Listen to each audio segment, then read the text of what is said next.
আমি একবার রান্না বাড়া করেছিলাম, আমার মনে আছে, তরকারি রান্না করেছিলাম যখন আমি সৌদি আরবে ছিলাম। আমার ফ্যামিলি আমার সাথে ছিল, মিসেস হসপিটালে ভর্তি ছিলেন, তো বাচ্চাদের জন্য আমার মনে আছে আলু এবং ডাল দিয়ে একটা তরকারি রান্না করেছিলাম। দুর্ভাগ্যের বিষয় যে সেই তরকারি আমি ছাড়া পরিবারের সদস্যদের কেউ খায়। বহুত ফজিলত বর্ণনা করলাম, বহুত বোঝানোর চেষ্টা করলাম, বাচ্চারা কেউ সেটা ছুঁয়েও দেখেনি, তারা জাস্ট উপহাস করে ছেড়ে দিয়েছে। অথচ সে আলু আর ডাল রান্না করতে যে পরিমাণ কষ্ট আমার গেছে, যে পরিমাণ ঘাম আমার ঝরেছে, যে পরিমাণ পেরেশানি আমার হয়েছে, সেটা আমি বলে তাদেরকে বোঝাতে পারতাম না।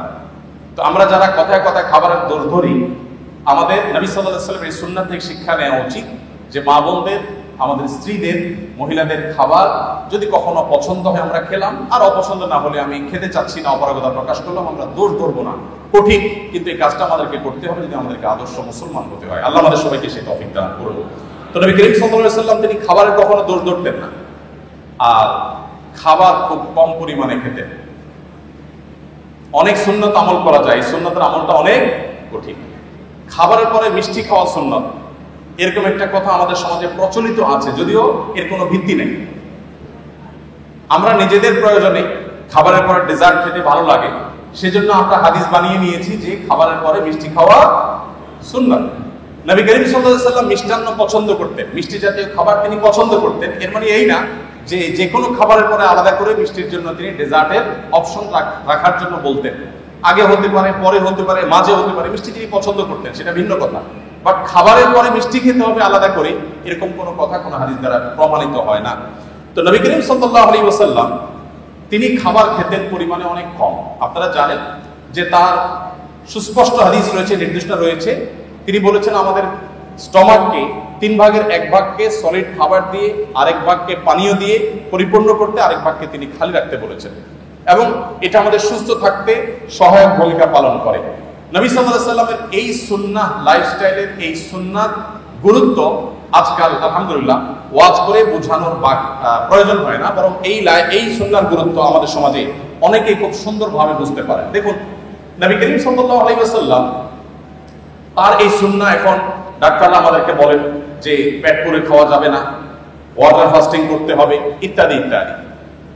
তো তার এই সুন্নাহ লাইফস্টাইলের যে উপকারিতা আছে, স্বাস্থ্যগত উপকারিতা আছে, সেগুলো আমার মনে হয় যে আর বলার কোনো অপেক্ষা রাখে।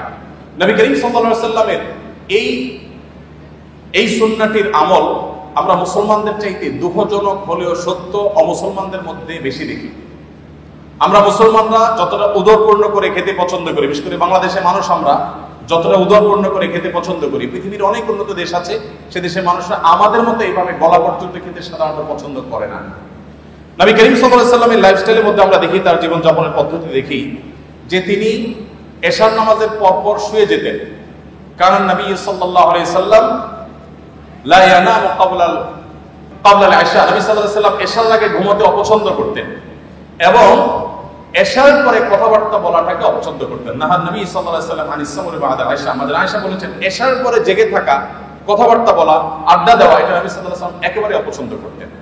আপনারা দেখবেন পৃথিবীর যে সমস্ত দেশগুলো এগিয়ে গেছে, যাদেরকে আমরা উন্নত বলি, সেরকম দেশগুলোর প্রায় সব দেশগুলোর একটা কমন কালচার হলো তারা দেখবেন রাতে সন্ধ্যার পরপর শুয়ে পড়ে এবং ভোরে তারা উঠে কাজে চলে যায়।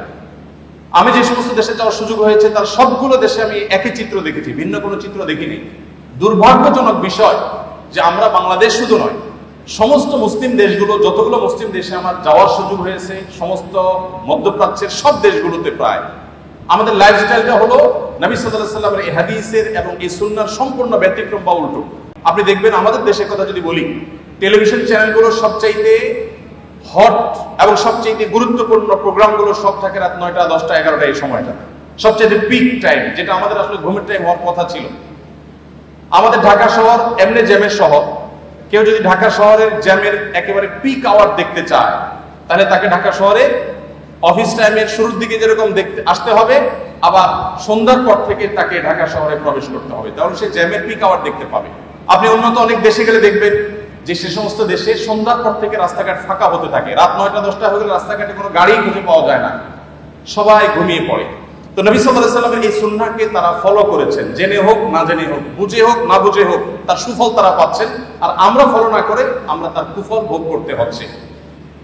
বাংলাদেশের যে হেফজোখানা মাদ্রাসাগুলো আছে, এই মাদ্রাসাগুলোর যে সাফল্য মূলধারা মিডিয়াতে সেগুলো কখনো উঠে আসে না। কিন্তু আপনারা জানেন যে পৃথিবীর 100, 110, 20টি দেশের সাথে কম্পিটিশন করে আমাদের মাদ্রাসা, আমাদের দেশের হেফজোখানার ছাত্ররা তারা প্রথম, দ্বিতীয়, তৃতীয় স্থান অর্জন করে তারপর দেশে ফিরে আসে। তাদেরকে মূল্যায়ন করা হয় না যদিও, কিন্তু আমরা জানি যে তারা রাষ্ট্রের তেমন কোনো সুযোগ সুবিধা একেবারেই পায় না। তারপরও এই কোণঠাসময় পরিস্থিতির মধ্যে থেকে তারা গোটা বিশ্বের 100-150 দেশকে পেছনে ফেলে তারা প্রথম, দ্বিতীয়, তৃতীয় স্থান প্রায় প্রতি বছর অর্জন করে আমাদের ছেলেরা দেশে ফিরে আসে। এই যে আমাদের দেশে হেফজোখানাগুলোর যে সাকসেস, তাদের যে সাফল্য, এটা রহস্য কি, সিক্রেট কি? আপনি যদি আমাকে বলেন তো আমি বলবো তার সিক্রেটের মধ্যে অন্যতম একটা সিক্রেট হলো বাংলাদেশের অন্য সব মাদ্রাসাগুলো কিছুটা ব্যতিক্রম হলেও 100% হেফজখানাগুলো বা হেফজো মাদ্রাসাগুলোর নিয়ম হলো যে রাত 10টার ভেতরে প্রায় সব হেফজখানার ছাত্ররা ঘুমিয়ে পড়ে এবং ভোরে তারা উঠে পড়াশোনা করে। ফজরের পরে তারা কখনো ঘুমায় না, তারা সকাল 10টা, 10:30, 11টার দিকে একটু ঘুমায় দুপুরের আগে। আর ঠিক এই জিনিসটাই সুন্নাহ এবং নবী সাল্লাল্লাহু আলাইহি ওয়াসাল্লাম এটাই করতে বলেছেন। এবং এর ফলশ্রুতিতে এবং আরো নানা কারণে আমাদের হেফজোখানার শিক্ষার্থীরা মাত্র 1.5 থেকে 2 বছরের মধ্যে কোরআনে কারীমের মতো এত বিশাল বড় গ্রন্থ এই পুরাটুকু তাদের বক্ষে তারা ধারণ করে ফেলতে সক্ষম হয়। তো আমাদের অনেক শিক্ষার্থীরা আছেন যারা রাত জেগে পড়াশোনা করেন এবং গভীর রাত পর্যন্ত তারা জেগে পড়াশোনা করে আবার সকালে লম্বা একটা সময় তারা ঘুমিয়ে কাটান। তো নবী সাল্লাল্লাহু আলাইহি ওয়াসাল্লামের সুন্নাহর পরিপন্থী এটি, এবং তার লাইফস্টাইল ছিল যে তিনি এশার পরে শুয়ে পড়তেন, একদম কথাবার্তা বলা পছন্দ করতেন, যত আলাপ সালাপ সব এশার আগে করতেন। নবী করিম সাল্লাল্লাহু আলাইহি ওয়াসাল্লামের যে জীবনযাপনের পদ্ধতি, তার যে লাইফস্টাইল ছিল, সেখানে আমরা দেখতে পাই তিনি প্রতি সপ্তাহে 2টা করে রোজা রাখতেন, সোমবার এবং বৃহস্পতিবার, আর প্রতি মাসে 3টা করে রোজা রাখতেন।